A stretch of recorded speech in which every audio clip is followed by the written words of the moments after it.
జనసేన అధినేత AP deputy CM Pawan కళ్యాణ్తో Kakinada Janasena party నేత మల్లాడి రాజేంద్ర ప్రసాద్ మర్యాదపూర్వకంగా కలిశారు. అగ్నికుల క్షత్రియ జాతిపిత పొన్నమండ లక్ష్మణస్వామి వర్మ జయంతిని రాష్ట్ర ప్రభుత్వం అధికారిక కార్యక్రమంగా ప్రకటించి ప్రతిష్టాత్మకంగా నిర్వహించినందుకు ఉప ముఖ్యమంత్రి పవన్ కళ్యాణ్కు ఆయన ప్రత్యేక కృతజ్ఞతలు తెలియజేశారు. పొన్నమండ లక్ష్మణస్వామి వర్మ గొప్ప ఆయుర్వేద వైద్యులన్నారు. అంతేకాకుండా సామాజిక సంస్కర్త, ప్రజాసేవకులు, విద్యాభివృద్ధి కోసం కృషి చేసిన మహనీయులు అన్నారు.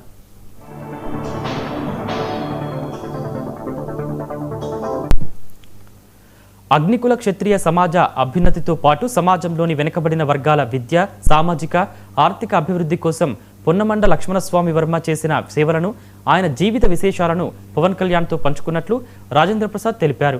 పొన్నమండ లక్ష్మణస్వామి వర్మ గారి సేవా స్ఫూర్తితో మనం పనిచేద్దామని, అగ్నికుల క్షత్రియులకు తాను అండగా ఉంటానని పవన్ హామీ ఇచ్చారని వెల్లడించారు.